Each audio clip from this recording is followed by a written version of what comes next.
I don't know a lot about Guadeloupe, but it sounds like a beautiful place. There's a rainbow right here, and it is the closest I've ever been to one. So it's hit 49 knots at its worst. Well, this is Guadeloupe. I'm a real pirate. Arr.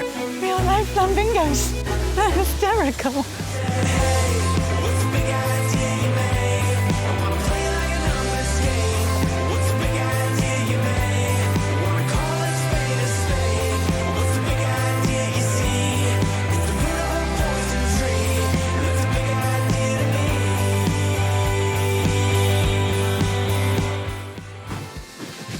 So we left bright and early this morning. Managed to get ourselves away from St Barth. So we actually checked out yesterday, which meant that this morning we could just lift anchor and go. Of course, all the models and predictions we've done for weather were wrong. They all said it would be about 17 knots and that we'd be able to hold a nice steady course pretty much straight to Guadeloupe. We came out and we've got maybe 3-meter waves and 32 knots of wind. So it might be a bit of a battle for the next day or so as we hammer our way south. While we're still heading to Guadeloupe, we're still kind of heading east, which means we're still beating into the wind more than we would like. However, once we get past about Dominica, we start to turn back south more than east, and that starts to make life a bit easier for us. At least that's what we think. So for the next wee while, we're going to be hammering our way through the Caribbean Sea.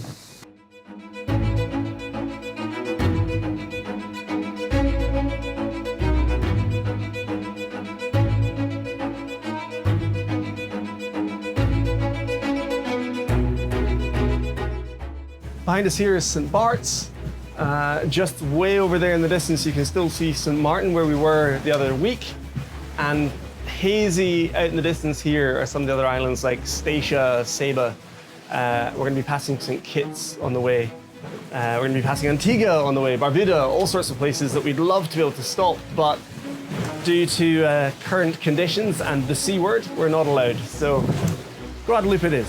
But to be honest, I'm really excited to get there because I don't know a lot about Guadeloupe, but it sounds like a beautiful place. So yeah, fingers crossed to get there in one piece, not too tired.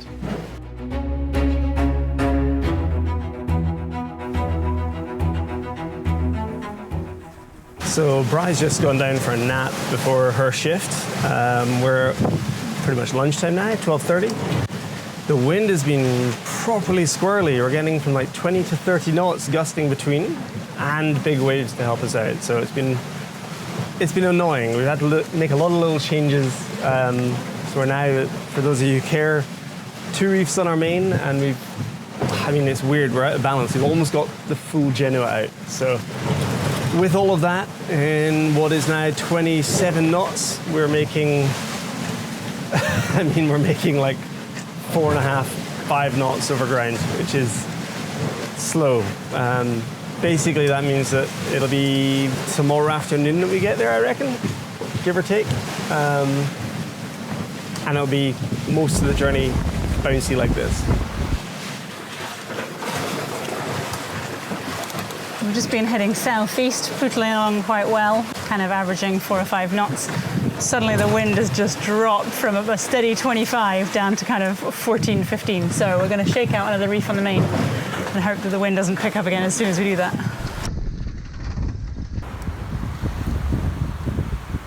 We're just passing St Kitts and Nevis now. It's just out that way on the horizon. So I reckon we're about a quarter of the way on our journey now.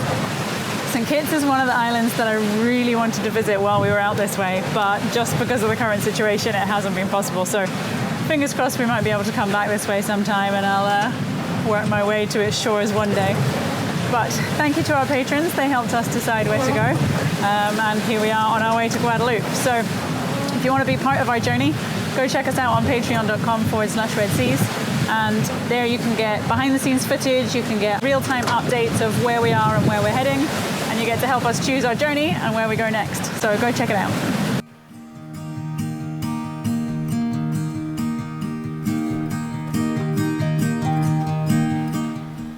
Well, that's my shift over. So Iain has just come up onto helm just as a rain cloud is passing overhead. But you can see, well, you probably can't on camera, there's a rainbow right here, and it is the closest I've ever been to one. It looks like it's landing right on the deck of Indy. That's so cool.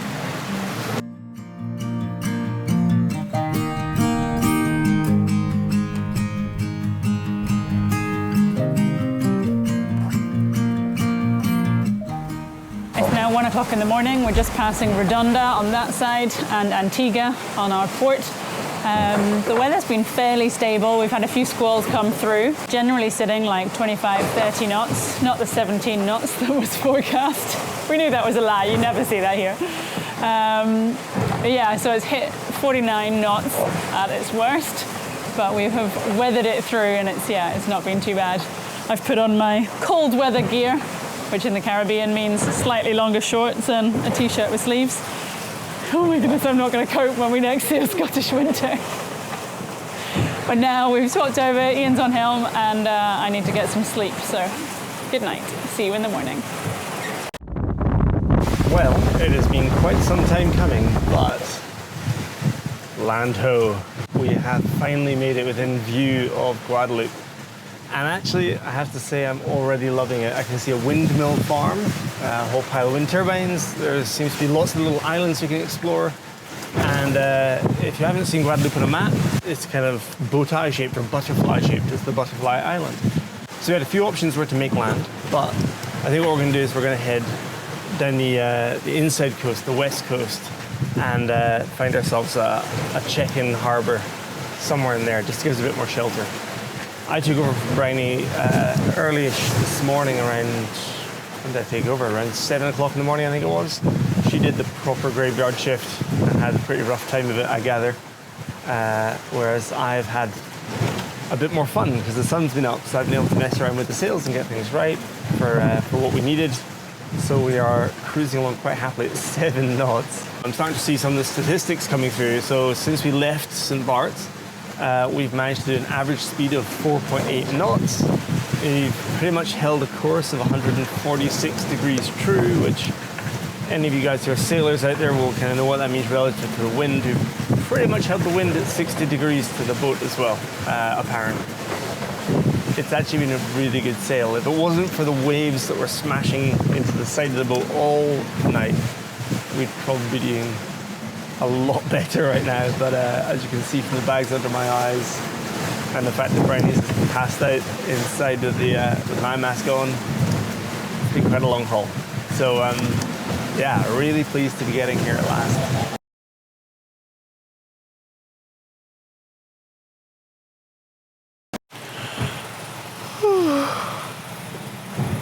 I just had a sleep for like an hour there. I think we're nearly there now. I just had to come and rest because I thought I was starting to feel seasick. The waves are like really huge today. But I think it's actually just jealousy. I keep seeing Iain and Wilson together all snuggling up and having a great time, and I'm just feeling a bit left out. It's all Wilson this, Wilson that. I'm not having it. One of them's going to have to go. Yeah, I know. It's been a really good sail, actually, hasn't it? I've really enjoyed it. You and me just spending time together, really getting to know each other. Yeah. Would you like a drink? Yeah, no worries. 2 seconds. Let me get you one.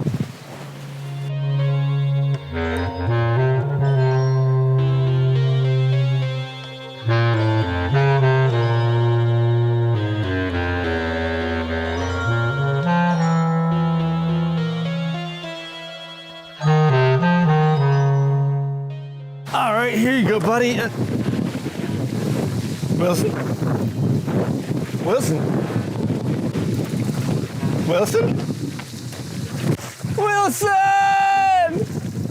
No! Wilson!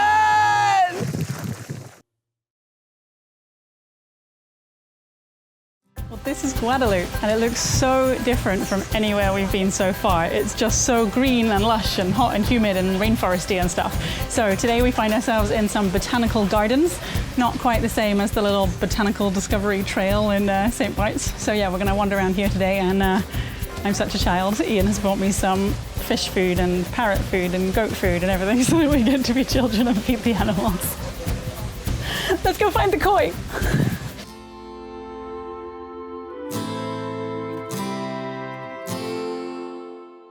They don't look like they're starved, do they? They really don't. They seem extremely excited about it.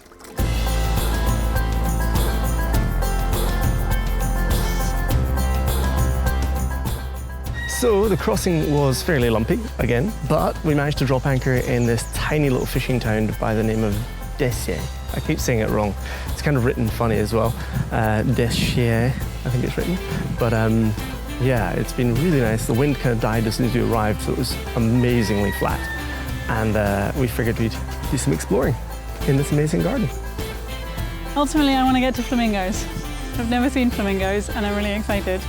Not going to be 100% certain that my French is right, but I really want to see a tree that's called the Big Cheese.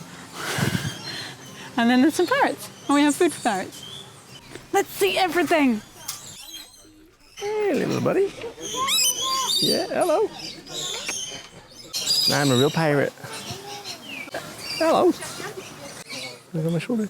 There you go. Oh, that's so cool. There you go. Yeah, that's pirate material, right? Arr.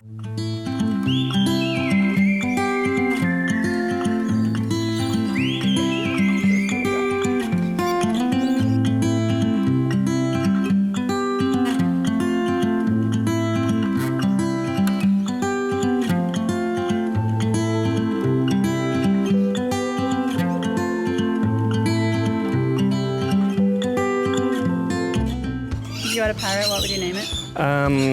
Well, I used to have a bird called Madison, who was named after an African grey. So probably something like that. Mad. Recycling the name of your pets. Squally. Squally. Good name for parrot. There we go. Plenty to go round. I think they're wise to run out. Ah, running low. Bribery won't work. They sussed it, they worked out the trick. All right, so your turn is to get a goat to sit on your shoulder. Yes! It's like a devil's snare from Harry Potter. Don't touch it, because it'll squeeze you to death. Do that imitation one more time. I know what I mean. What did you just say when we walked around the corner? Well, I was looking for a big tree and I saw this one. I was like, oh, it's like the Whomping Willow. Oh, yeah, Hogwarts. This is the biggest tree in the Antilles. It's 40 meters tall. It's kind of sacred and has a number of superstitions. Such as? Well, I don't know, my French isn't good enough. Something about a cheese cotton and a duvet. I don't think I'm getting it. I'm not fluent enough to have the language of myths and legends in French when it comes to trees. I more kind of learned like how to order a panini in a restaurant. Martinique People, or Guadeloupe. before they practice with the devil and they can transform into flying insects and other diverse animals. I'm not sure I'm quite getting the real meaning behind the words. I think it turns people into insects and animals. Yeah. If you touch it. Double dare you.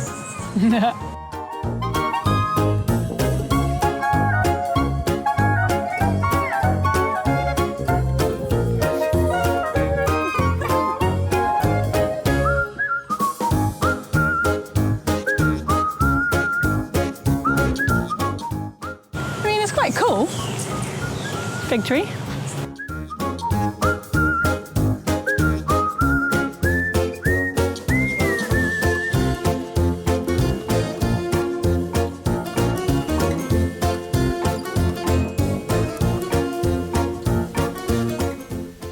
Real life flambingos. Oh, look at them. They're tiny. I thought they were like twice that size. Are these just baby ones? They're hysterical. They totally look like a child designed them. Oh, they're amazing. I definitely want one. Oh, they're asleep. It just looks like someone's tied them in a knot. That cannot be comfortable. Do you think when the 6-year-old designed the flamingo, because it clearly was a 6-year-old, they tried to put a bird, they wanted to make it fancy, so they put it in high heels, but they just didn't really know how to draw high heels. Is this really the size of a flamingo? Yes. These are really full-size flamingos. Just sort of thought they'd be more like emu-sized. What? This is like the pocket version, fun-sized. You thought flamingos were the size of ostriches? Yeah. I don't think I've ever seen them in the same frame as a person. Really? Whenever you see them, it's just like a drone shot going across a salt pan of Africa somewhere. And there's like thousands of them. So all your scale is kind of out of whack. They're just like big chickens. These animals are hilarious. It's kneeling down, but it just looks like a child sitting down with its legs out in front of it. This is amazing.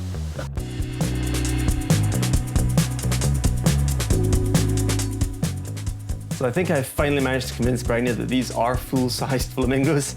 And actually exploring this place, it's incredible how much life is around the place. From insects to lizards to birds. In fact, we've even found some pirate friends.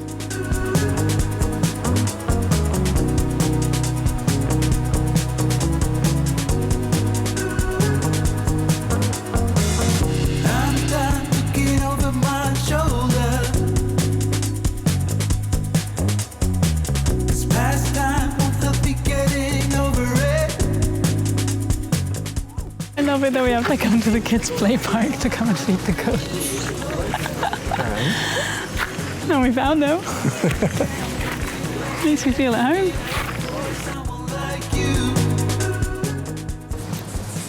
Okay, so they're probably not quite as exciting as parrots.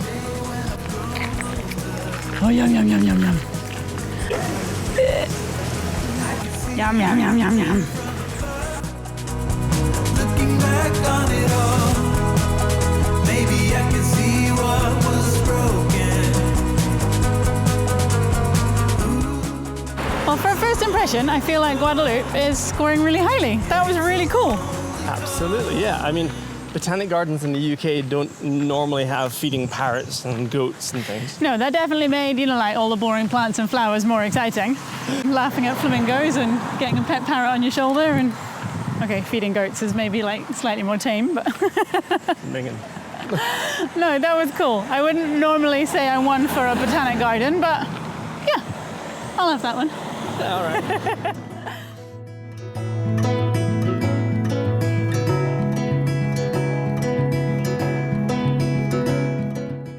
So I don't really know how we do this, but it turns out that this tiny little fishing town is actually the setting for a TV show in the UK called Death in Paradise, which it turns out they're filming right now. Today they were taking over the harbour filming, and I think they film pretty much everything in this one little town, although they pretend it's an island of its own. I still haven't seen a single episode, so I can't tell you any more than that. My mum likes it. That's about all I can tell you.